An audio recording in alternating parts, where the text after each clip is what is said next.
Salut à tous, vous regardez Brick & Geek pour un épisode un peu particulier.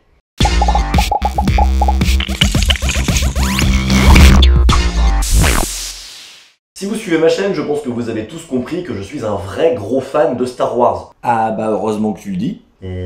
Alors aujourd'hui, point de review, mais une vidéo qui va surtout s'adresser aux gens qui n'en ont rien à carrer de Star Wars, qui ne les ont probablement jamais vus, et qui ne comprennent pas pourquoi, pour nous les geeks, Star Wars c'est un truc un peu... Wouh. Donc si vous vous reconnaissez ou si vous connaissez quelqu'un qui va se reconnaître, après ça c'est vous qui voyez, eh bien c'est à vous que je m'adresse et je vais tenter de vous expliquer pourquoi Star Wars... Eh bah c'est vachement bien. Alors déjà pour commencer, Star Wars... Qu'est-ce que c'est? Eh bien Star Wars, c'est une saga de 6 films, bientôt 7, lancée en 1977 par un monsieur qui s'appelle George Lucas. Cette saga est divisée en deux trilogies, les épisodes 4, 5 et 6, et sortie 15 ans plus tard, les épisodes 1, 2 et 3. Je sais, c'est particulier. Et Star Wars, ça raconte l'histoire d'une famille, les Skywalker, qui vivent dans un univers très avancé technologiquement, à différentes étapes d'un conflit intergalactique. D'où le nom en fait, Star Wars. Mais surtout, Star Wars, c'est une œuvre qui n'est pas une adaptation, et qui fait donc partie d'un des plus grands univers imaginaires du monde. Bah oui, parce que Star Wars, c'est pas que des films. C'est aussi un énorme univers étendu, avec des livres, des comics, des jeux vidéo, des jeux de plateau, des séries d'animation, truc de malade. Et tout ça en perpétuelle évolution depuis bientôt 30 ans. Enfin, Star Wars, c'est la licence qui aura été probablement la plus développée en termes de produits dérivés. Et nous les geeks, on aime ça, les produits dérivés. Hein? Parce que oui, c'est ça la vraie grande force de Star Wars. À chaque extension de son univers vont apparaître une quantité incroyable de costumes, de personnages, de vaisseaux et d'accessoires, tous plus cultes les uns que les autres.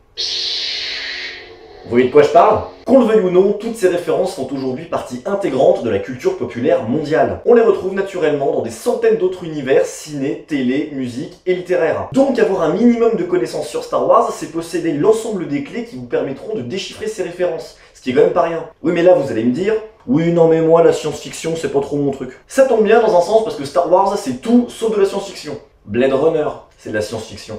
Et je vais même aller plus loin en vous disant que c'est plus proche du conte médiéval fantastique que de la science-fiction. Sans déconner. Attendez, je vais vous résumer le premier Star Wars, l'épisode 4, donc. Un jeune héros, Luke Skywalker, se retrouve malgré lui mis sur la route d'une quête. Aidé par un vieux sage, Obi-Wan Kenobi, qui maîtrise la magie, la force, ils vont rencontrer sur leur route des brigands, Han Solo et Chewbacca, tous deux en quête de rédemption. Tous ensemble, ils vont enfin aller délivrer une princesse, Leia, coiffée de pain en raisin, prisonnière d'une grande forteresse gardée par Dark Vador, un chevalier noir. What else? Et bien que les films de la saga Star Wars soient d'une qualité cinématographique assez discutable, oui parce que Star Wars c'est un peu le seul univers où paradoxalement ceux qui détestent le plus les films sont en fait les plus grands fans. Alors Star Wars c'est que l'Empire contre-attaque et encore que la première partie.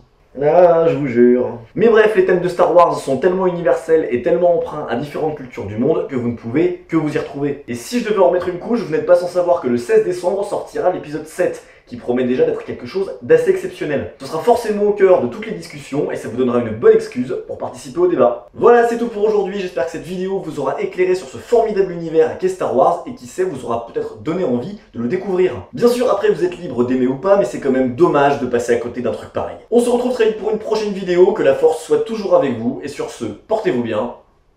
Salut!